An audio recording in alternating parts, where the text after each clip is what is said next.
역대하 29장에서 우리 32장까지 우리 4장의 말씀을 같이 나누도록 하겠습니다. 29장은 남유다의 13번째 왕인 히스기야에 대한 이제 말씀으로 쭉 이어집니다. 히스기야 하면 굉장히 유명한 왕이죠. 유명한 만큼 역대하 성경 이 4장을 할애해서 그의 업적과 그의 삶에 대해서 소개를 하고 있습니다. 32장까지 히스기야에 대한 이야기가 쭉 나오죠. 그럼 히스기야는 25살의 왕위에 올라서 29년 동안 통치를 합니다. 그의 선왕이었던 아마샤와 거의 똑같죠. 같은 나이와 또 같은 통치 기간을 갖고 있습니다. 어쨌든 히스기야에 대한 한 줄 평가는 그의 조상 다윗의 모든 행실과 같이 여호와 보시기에 정직히 행했다. 이것이 히스기야를 향한 성경의 평가입니다.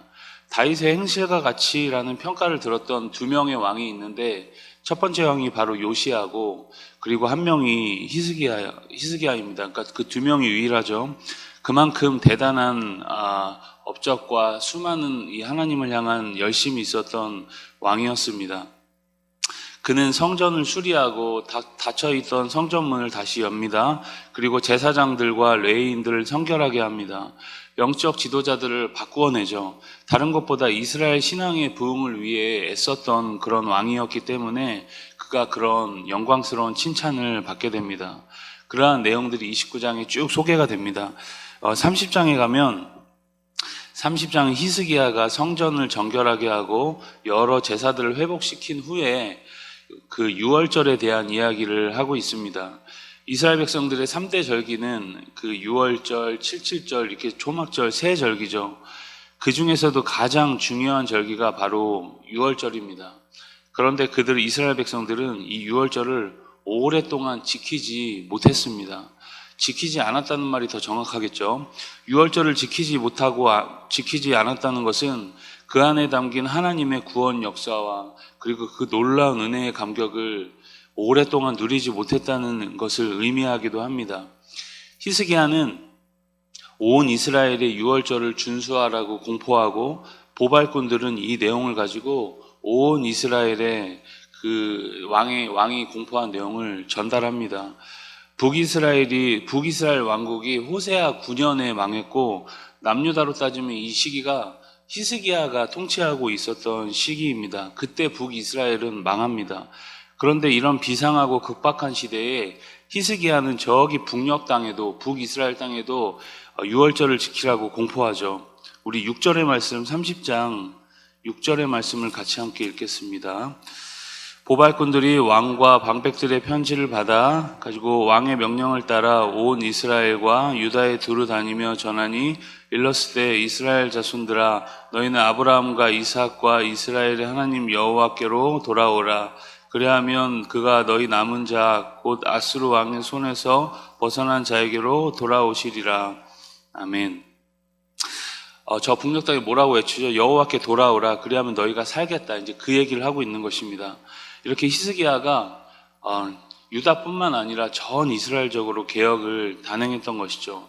대표적으로 유월절을 공포하고 다시 이 절기를 지키게 됩니다.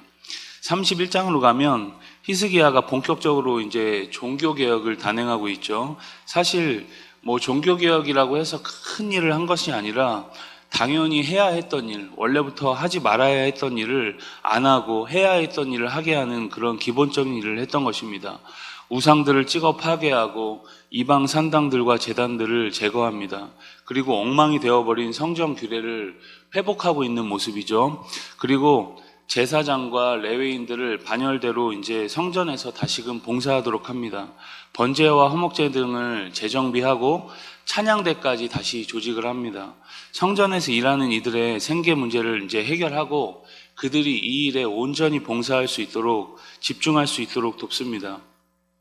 원래부터 잘 되어 있었던 성전 사역들이 이제야 제대로 자리 잡혀가는 모습을 볼 수 있습니다.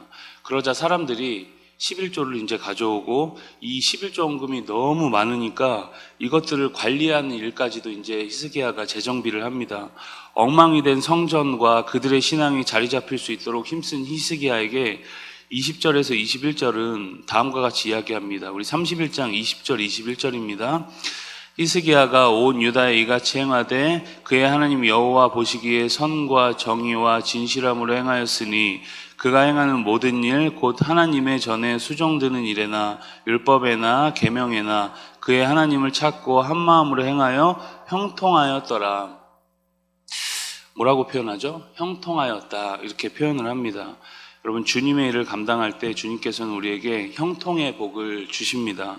이런 형통이 우리 모두에게 있기를 주님의 이름으로 축복합니다. 우리 32장으로 가면 히스기야는 정말 많은 일을 성공적으로 해내죠. 그런데 32장에서 이제 히스기야가 뜻밖의 문제를 만납니다. 아수르가 이제 북이스라엘을 침공했던 아수르가 이제 남유다도 침공하게 되죠. 전쟁이 이제 벌어집니다. 히스기야는 성 밖에 물줄기를 막고 나름 이 성을 방어합니다. 무너진 성벽을 다시 쌓고 군대의 사기를 막 높여줍니다. 나름 리더십을 발휘해서 이 전쟁에 임하게 되죠. 무엇보다 8절에 보면 그는 하나님을 의지를 합니다. 사네립이 성 밖에서 하나님을 막 비방하고 히스기야를 욕하고 여러 말들로 유다 백성들을 막 교란시킵니다. 이때에도 히스기야는 하나님께 무릎 꿇고 하나님께 부르짖습니다.